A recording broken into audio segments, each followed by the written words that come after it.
The Capital Region Transportation Council has developed a series of resources to highlight Complete Streets success stories in the region and other Complete Streets best practices to inspire Complete Streets implementation.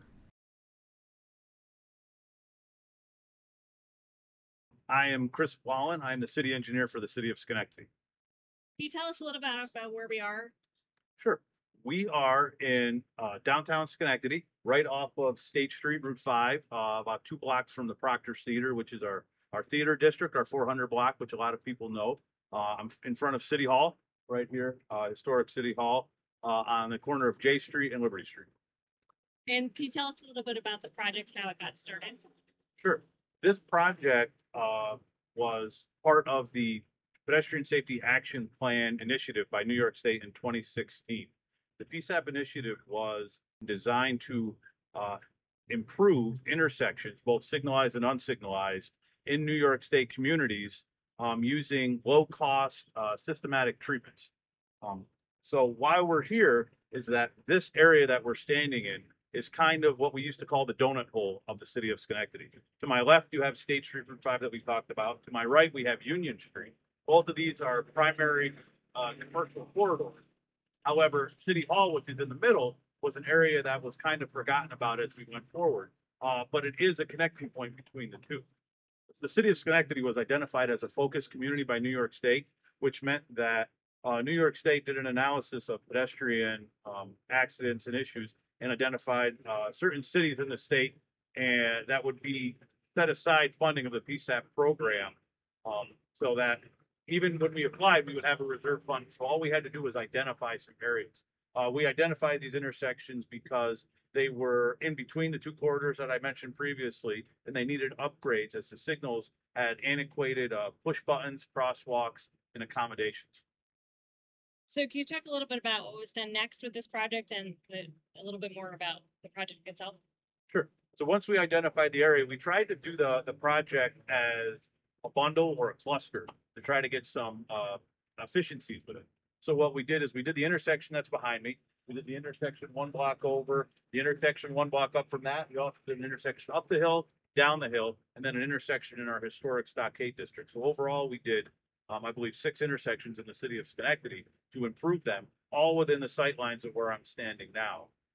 All the intersections received modern push buttons, pedestrian heads, crosswalks, detection systems to make them compliant with the new MUTCD standards. And the bump outs, what's that material? Sure. So one of the things that we had to do was working with the community. The area that is directly behind me is home to the Schenectady Green Market. The Schenectady Green Market is one of the largest farm green markets in the Capital District. It happens every Sunday from, I believe, 9 a.m. to 2 p.m.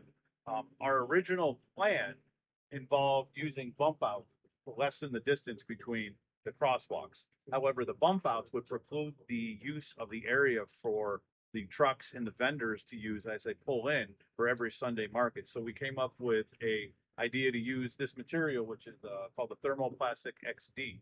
And the thermoplastic XD is a composite material that can be colored, can be patterned as you see behind me, and it's melted into the asphalt. And the idea was to create the illusion of the bump outs and of the safer crossing areas without having the impediment of a raised area. This was actually conceptualized with a micro grant through the then CDTC, where we painted this area. And we used a green paint and bollards.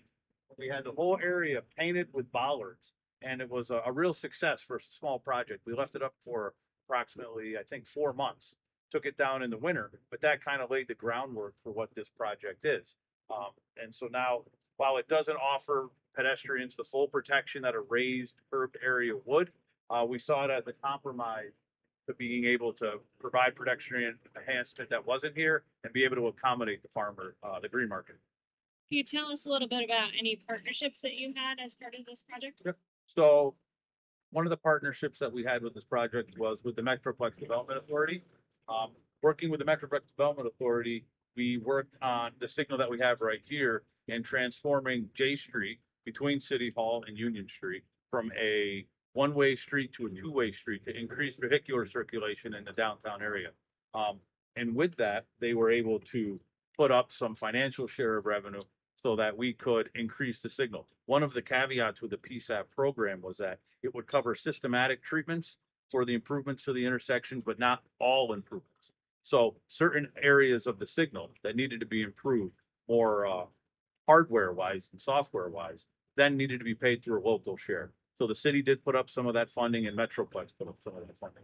We also worked with the Green Market, like I mentioned, to make sure that the design didn't impede their operations. And then, with the group with the micro grant, I believe it was Community Roots out of Troy at the time. They did, lay the groundwork for some of the design that we have here. Can you talk a little bit about any lessons learned from that project?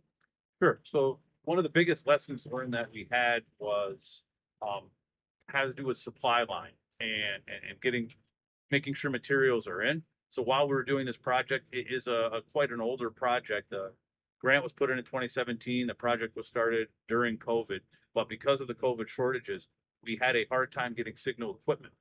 And so the project was commenced using a schedule, assuming that we would get signal equipment in time. So a simple 1 year project turned into a 2.5 year project.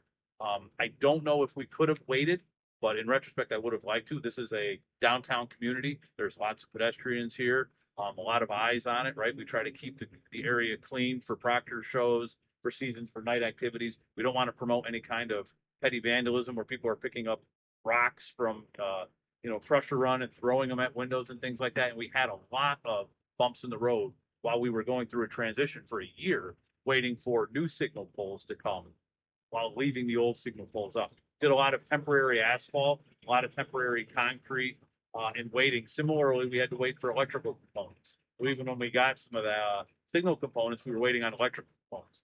And the delays led to increases of both construction costs and inspection costs. And the funding for this project was capped. We are working with the DOT to see if, due to some of those things, that we can get some supplemental funding. But the original language of the PSAP project was your funding is capped. So that was a challenge.